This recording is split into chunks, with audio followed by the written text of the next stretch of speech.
அரசியல் களத்திற்கு அன்புடன் வரவேற்கிறோம். சி.வி. சண்முகம் அப்படின்னு சொல்லிட்டு ஒருத்தர் திண்டிவனத்தில் இருக்காரு. அவர்களுக்கு பாடம் எடுத்தவர்களோ சரியான முறையில் பாடம் எடுக்கவில்லை என்று நினைக்கிறேன். நாகரிகம் என்றால் என்ன, அநாகரிகம் என்றால் என்ன, பேசக்கூடிய வார்த்தைகள் இதுதானா, இந்த வார்த்தைகளை பயன்படுத்தலாமா, பயன்படுத்தக்கூடாதா, அல்லது இரவு 7 மணிக்கு மேல அவர் பயன்படுத்தினாரா? ஏன்னா இரவு 7 மணிக்கு மேல அவர் வேற மாதிரி இருப்பாருன்னு சொல்றாங்க. அது உண்மையான்றது தெரியல. நம்ம அந்த வார்த்தைகளை கூட பயன்படுத்த யோசிக்கிறோம்.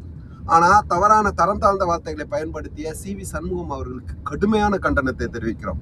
எங்கள் மாநில தலைவரை விமர்சிக்கக்கூடிய அருகதையோ எதுவும் உங்களுக்கு கிடையாது என்று கூறுகிறேன். இந்த இடத்தில் ஒருமையில் பயன்படுத்தக்கூடிய அளவிற்கு கோபம் வந்தாலும் நாங்கள் வளர்க்கப்பட்ட விதம் அதுவல்ல என்பதை கூறி கடுமையான கண்டனங்களை பதிய வை.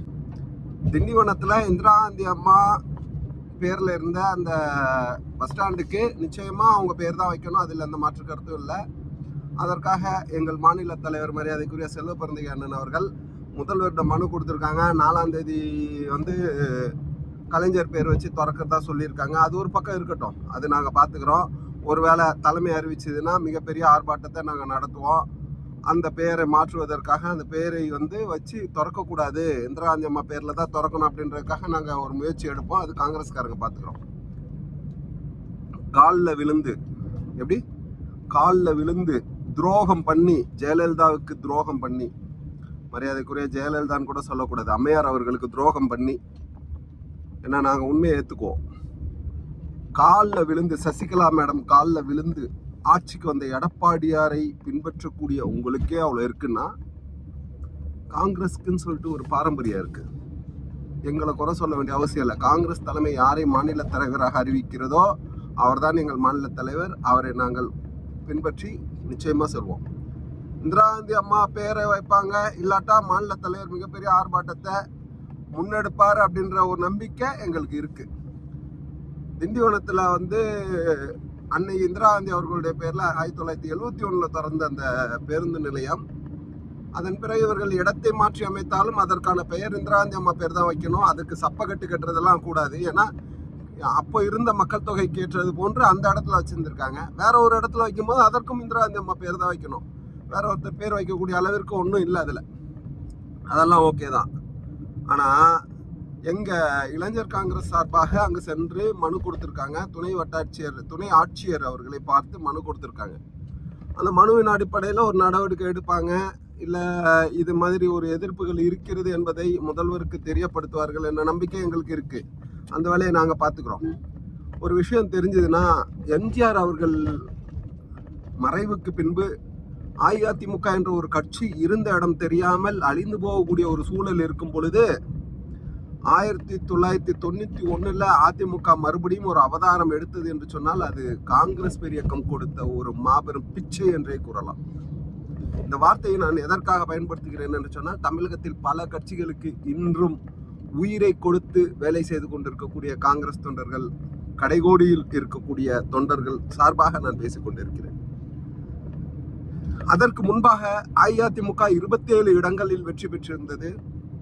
காங்கிரஸ் பெரியக்கம் 26 இடங்களில் வெற்றி பெற்றிருந்தது. இதுதான் வரலாறு தெரியாத முட்டாள்களுக்காக இந்த பதிவை பதிவிடுகிறேன். எம்ஜிஆர் மறைவுக்கு பிறகு அரசியலில் ஒரு அங்கீகாரம் கிடைத்தது என்று சொன்னால் அஇஅதிமுகவிற்கு அதற்கு காங்கிரஸ் பெரியக்கம் தான் ஒரு காரணம். அது மட்டுமல்ல, மறுபடியும் திரும்ப சொல்லுவோம், தமிழகத்தில் பல கட்சிகளை வாழ வைத்த பெருமை காங்கிரஸ் பெரியக்கத்திற்கு உண்டு. அதன் பிறகு ஒரு தேர்தலில் கூட 2001, 1996 அதன் பிறகு நடந்த ஒரு தேர்தலில் 1991 ஜெயலலிதா ஆட்சி, அதன் பிறகு ஒரு தேர்தல் நடக்குது. அந்த தேர்தலில் காங்கிரஸ், அப்போ கூட ஜெயலலிதா அம்மா சொல்லுவாங்க மைனாரிட்டி டிஎம்கே அப்படின்னு சொல்லுவாங்க, கவர்மெண்ட் சொல்லுவாங்க.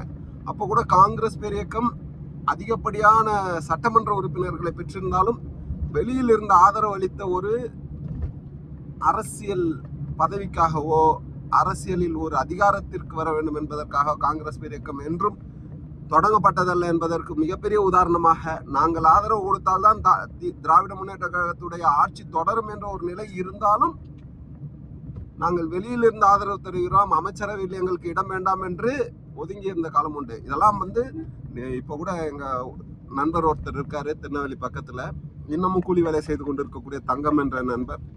அவரை நான் இந்த இடத்துல எதுக்காக சொல்றேன்னா, காங்கிரஸ் காங்கிரஸ் காங்கிரஸ் என்று காங்கிரஸுக்காகவே பேசிக் கொண்டிருக்கக்கூடிய கடைகோடி தொண்டர்னு சொல்றோம் இல்லையா, அது மாதிரி நிறைய தொண்டர்கள் இருக்காங்க.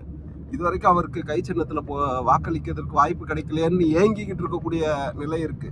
இப்படிலாம் இருக்கும்போது தமிழகத்தில் பல தியாகங்களை செய்திருக்கக்கூடிய காங்கிரஸ் இயக்கத்திற்கு வலு சேர்க்கும் விதமாக அவர்களை ஒடுக்க வேண்டும் என்று மற்றவர்கள் நினைத்து கொண்டிருக்கும் பொழுது, நாங்கள் எங்களை ஒடுக்க முடியாது, 60 ஆண்டுகள் ஆனாலும் ஆட்சி கட்டிலில் இல்லை என்றாலும் நாங்கள் நிச்சயமாக எங்களுடைய இருப்பை உறுதி செய்வோம் என்று ஆங்காங்கே காங்கிரஸ் தொண்டர்கள் பரவலாக இருந்து அவர்களுடைய வேலையை செய்து கொண்டிருக்கிறார்கள். காங்கிரஸ் ஓட்டுடைய வலிமை என்ன என்பதை தலைமை உணர்ந்திருக்கிறது, திராவிட முன்னேற்ற கழக தலைமை உணர்ந்திருக்கிறது. அதனால் ஒரு பேருந்து நிலையத்திற்கு இந்திரா காந்தி அம்மா பெயரை கண்டிப்பாக சூட்டுவார்கள் என்ற நம்பிக்கை இருக்கிறது. நாங்கள் போட்ட வாழ்வாதாரத்தை வைத்துக்கொண்டு வாழ்ந்து கொண்டிருக்கக்கூடிய கட்சிகள் பல இருக்கிறது தமிழகத்தில். பல கட்சிகளுக்கு கோமா நிலைக்கு சென்றவர்களுக்கெல்லாம் உயிர் கொடுத்த ஒரு பெருமை காங்கிரஸ் இயக்கத்திற்கு உண்டு என்பதை யாராலும் மறுக்க முடியாது. ஆனால் அஇஅதிமுக அமைதியாக வேடிக்கை மட்டும் பார்க்கவும், எங்களுக்கு போராட்ட குணம் அதிகம் என்பதை நாங்கள் போராட்டங்கள் வாயிலாக நிச்சயமாக தெரிவிப்போம். இல்லை என்று சொன்னால் 4ஆம் தேதி நிச்சயமாக கூறுகிறோம், அந்த பெயர் அம்மையார் இந்திரா காந்தி அம்மா அவர்களுடைய பெயரை வைக்கவில்லை என்று சொன்னால் கருப்பு கொடி ஏந்திய போராட்டம் நிச்சயமாக நடைபெறும். முதல்வருக்கு எதிராக மட்டும் நாங்கள் கருப்பு கொடி காட்டுவோம் என்று யாரும் எண்ணிக்கொண்டிருக்க வேண்டாம். காங்கிரஸ் இயக்கத்தை அழித்தொழிக்க வேண்டும் என்று யார் நினைத்தாலும் அவர்களுக்கு எதிராக நிச்சயமாக கருப்பு கொடி பறக்கும் என்பதை கூறி விடைபெறுகிறேன். நன்றி, வணக்கம், ஜெய் ஹிந்த்.